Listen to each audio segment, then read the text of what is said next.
Hello, Sagittarius, Sun, Moon, Rising, and Venus signs. Kamusta kayo? Sana po nasa mabuti kayong kalagayan. Welcome back po sa Star Tarot. At kung bago kayo dito, welcome din po kayo. Please subscribe, like, share my videos, and leave me a comment kung nakaresonate po kayo. So, first message po ninyo is retreat, no? Sagittarius, maybe this is what you really need right now, na mag-retreat kayo, mag-renew kayo ng inyong sarili. You need to tune in, no, to your heart. Mag-connect kayo sa soul niyo kasi maaaring magulo, no, ang isip ninyo, mabigat ang inyong dibdib, po pwedeng ganon, no? Kaya iniimbitahan kayo rito na mag-retreat kayo. Iniimbitahan kayo rito na magnilay-nilay kayo, mag-reflect. Alright? Find like-minded people, no? At makakatulong yan na ma-impluwensyahan kayo ng, alam mo yun, mas magandang perspective, mas magandang input, yung gano'n. We have change, you are transforming. Wow, so maganda. Maganda to, magbabago kayo. You are going to let go of the past, embrace the light and joy of this new day. So, maaaring babaguhin mo na ngayon ang sarili ninyo. Po pwedeng you are going to reinvent yourself. Po pwedeng you're going to empower yourself. And kasama niyan, ano, i-release mo na kung ano man ang mga nangyari sa buhay ninyo in the past, kung ano man ang mga experiences ninyo in the past.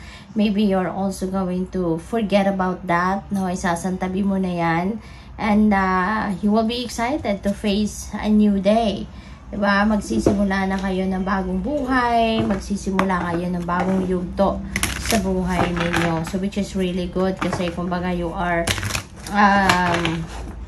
giving yourself a chance of a rebirth, no? Kaya congrats.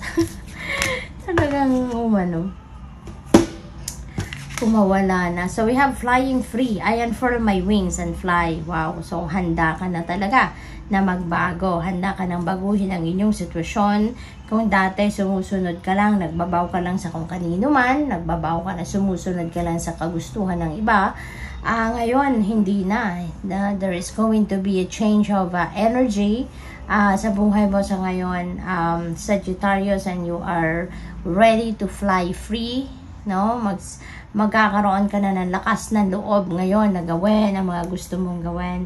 Sundin kung ano man ang binubulong ng puso mo, ano man ang sinasabi ng isip mo, yung ganon. So wala ka ng takot ngayon, no? You are setting aside that fear, at lilipad ka ng mag-isa, you know? So good luck sa'yo. Hindi ka na lang aasa kasi baka dati you are very dependent on someone. So ngayon hindi na, no? Mababago na ang inyong kalagayan. Ngayon you are going to learn to fly solo. So congrats sa'yo. And by the way, Sagittarius, maraming salamat for subscribing to my channel. And if you haven't subscribed yet, subscribe na po kayo. And if you would like to join membership, no, sa channel, pipindutin nyo lang po yung join button sa baba ng video. And maraming salamat din sa mga hindi nag-i-skip ng ads. Maraming salamat din sa inyong suporta, sa inyong oras, panahon, at maraming salamat din sa mga nagdo-donate, no? Mga nagsasend ng super thanks. Maraming salamat for your generosity. May God bless you more. Ang swerte-swerte ninyo ngayon, Sagittarius, napakagaganda, oh, diba? May celebration, doble-doble celebration, ano, ang pwedeng maganap sa buhay ninyo kasi maraming blessings ang pwedeng dadating. Isa na dyan sa blessing, no, na maaaring mangyari ngayon is yung mga achievements and accomplishments ninyo with the world energy. So pwedeng meron dito mga job well done kayo, no? May mga accomplishments kayo, may mga achievements kayo na makakamit na sa ngayon. This could be long-term projects, mga ganon, or pwedeng personal ito, or pwedeng related sa trabaho ninyo na ma-accomplish ninyo. this is ending and beginning. So, yung ending na to, ito yun yung mga accomplishments ninyo. At saka yung beginning, meron kayong mga sisimulang bagong ganap dito sa buhay. Kasi syempre, pag may nagtatapos, di ba, may magsisimula. Kaya, meron kayong matatapos na projects dito or kung ano man.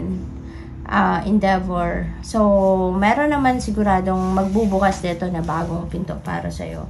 Bagong opportunity, merong magbubukas dito na bagong siguro bagong kontrata, bagong trabaho na may offer sa'yo. So, yun ang sisimulan ninyo. Possible din dito, no, Sagittarius, na meron ditong leveling up ng pagdating sa relationship. Baka meron dito magpapakasal na, no? Yung bang masasawa na sa pagiging single, no? At ngayon, ayan, magle-level up na at pwede nang mag-asawa. So, good luck sa iyo dyan. With the judgment energy, may decision kayo na kailangan gawin sa ngayon. Ano man ito, no? Ano man ito, this is going to give you an opportunity for a rebirth. Mabibigyan ninyo ng bagong chapter ang buhay ninyo rito. At kung ano man ang decision na kailangan ninyong gawin or anumang area of life ang kailangan ninyong pagdesisyonan dito, make sure na yung mga decision na yan na gagawin ninyo is sigurado kayo at pag-iisipan ninyong mabuti. Okay? Pag-iisipan ninyong mabuti kasi it may have a great impact in your life, you know, for the long term. At hindi ito yung kunyari mapagdedesisyonan nyo na at ma-realize nyo na, no, na ay teka lang, para nagkamali ako or teka lang, pwedeng i-adjust ko. This is the kind of decision na parang hindi nyo na ito mababawi, hindi nyo na ito maayos. Kaya pag-isipan ninyong mabuti. Alright? So, we also have 4 of Cups. Ayan. So, may offer sa inyo. Dito din, may mga opportunities din eh. No? So, make sure na pag-isipan ninyong mabuti. Make sure na tignan ninyong maigi, i-examine ninyong maigi kung ano man ang mga opportunities na to before you make a decision. Alright? There could be a specific offer dito sa inyo na baka, alam mo yun, yung ito lang yung nag-iisang offer sa'yo. Pansinin ninyo yan kasi baka ito yung best para sa'yo. Kaya wala kayong distraction, wala kayong iba pang kailangang isipin, kaya nag-iisa lang itong offer sa'yo. Because this could be something na very important, na this could be something na talagang para sa'yo. Na, alam mo yan, ito yung could be, a breakthrough, diba, na hinihintay ninyo sa Sagittarius. Kaya, pansinin ninyo yan, okay? Pansinin ninyo kung ano man yan, tignan ninyong maigi ang inyong sitwasyon, alright? Kasi, wag ninyong deadmahin, wag ninyong palagpasin, no? Kasi feeling ko, ito na yung hinihintay ninyo. With the Hermit, di ba meron tayong retreat, meron tayong Hermit, and Hermit is a time of introspection. This is a time of reflection. This is a time of pagpapahinga kasi pwede, no, na related din yan dito sa judgment. Kung ano man ang pagdedesisyon na ninyo, you really need to reflect on it, no, before you make that final decision. So, kaya kailangan na magnilay-nilay kayo, mag-isip-isip kayo para hindi kayo magkamali sa magiging desisyon na gagawin ninyo. Okay? So, maaari din na kailangan ninyong magpahinga, kaya din iniimbitahan kayo dito na mag-solitude kayo, iniimbitahan kayo na magpahinga kayo because maaaring tired na din kayo, no? Maaaring pagod na din kayo. Okay? So, we have 7 of Cups. And multiple opportunities, no, nang dadating sa inyo, Sagittarius. Kaya po pwedeng malito din kayo rito. Po pwedeng ma-overwhelm din kayo rito. Kaya, yun, importante na pag-isipan ninyong mabuti. Do not rely kung ano lang nakikita ninyo sa panlabas, no? Kasi hindi lahat ng nakikita natin sa surface, yun na yun lahat. Alright? Sometimes, kailangan natin mag-dig deeper, kailangan natin magtanong pa, kailangan nating obserbahan, kailangan nating alamin, 'di ba? Yung ganon, mag-research, yung ganon. Okay? Yung sa mga bagay-bagay para na talagang tawag dito, makuha ninyo ang desisyon na tama at dapat sa sitwasyon. Okay? So, we have the star, which is a really beautiful energy kasi the star energy is also a new beginning energy. So, talaga maraming pagbabago ang mangyayari, maraming changes, maraming travel. Meron tayong 4 of Wands and this is also travel energy. Wheel of Fortune is also travel. So, tsaka si Flying Free, you know, this is also travel energy. Kaya maraming pagbabago, no? Ang maaaring mangyari talaga dito sa buhay ninyo. Si the star, ano ito new beginning.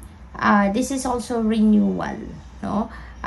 Sa pagninilay-nilay ninyo, pag-retreat ninyo, pagmumuni-muni ninyo, there are so many self-discovery siguro dito na may makikita kayo, madidiscover kayo about yourself. Kaya definitely you're going to change something in your life, no? Marirealize ninyo na ganito pala ako, so I want to improve myself, I want to reinvent myself, yung ganon. So dito ninyo marirealize at magsisimula kayo ng bagong yugto sa buhay ninyo na mas mas maganda na ang perspective ninyo, mas bago yung perspective ninyo, mas magiging matagumpay kayo. Okay? Kasi mas maiisip na ninyo dito yung mas maraming mabuting aspeto, no, ng sarili ninyo. This is also about wish fulfillment, no? So, meron din kayong mga wishes dito that are coming to fruition. Meron din kayong mga wishes dito na maa-achieve mo na, ibibigay na sa'yo, makakamit mo na, no? Kaya napakaganda. Congratulations. And that could be something also that you're going to celebrate. Since we have a celebration energy, meron din dating celebration energy. So, maraming kasiyahan, maraming achievements, maraming accomplishments, wishes are coming through. So, parang napakaganda ng energy na bumabalot sa inyo around this time. At swerteng-swerte kayo. Siksik-liglig umaapaw ang mga biyaya na po pwedeng dumating sa inyo. Maraming magagandang pangyayari ang mag-unfold sa buhay ninyo around this time. And maybe in the next few weeks after that, no? So, maraming celebration, no? So, pwedeng yung mga celebration na to is related to, kunyari, yung achievements and accomplishment niyo, pwedeng may reunion dito, pwedeng merong manganganak, pwedeng merong magpapakasal, pwedeng merong mai-engage, yung ganon, no? Kaya, you are going to celebrate. So, this is definitely a time for celebration kasi meron din kayong Wheel of Fortune, no? So sobrang swerte ang buhay ninyo sa ngayon, Sagittarius. Po, pwede talaga na merong mga swerteng dadating dito. Mababalot kayo ng good luck and good fortune. Mababago na ang takbo ng buhay ninyo. There is going to be some changes happening dito and those are positive changes, no? At hindi lang ito sa isang parte ng buhay ninyo but could be in your entire life, no? So po pwedeng meron ditong mga swerteng dadating pagdating sa pera, trabaho, career, negosyo, source of income ninyo, pamilya, relationship, you know, examinations, interviews, you know, so po pwedeng siswertehin kayo sa mga ganon. Kaya napakaganda, no? Napakaganda ng energy, napaka-positive ng mga energies surrounding you this time. Kaya ngayon pala ipagpasalamat nyo na to, no? Para mahatak ninyo yung mga energies na to at siya talagang swertehin kayo. Maraming biyaya, no, ang dumating sa buhay ninyo. Good luck po. Thank you for watching. Love and light. Namaste.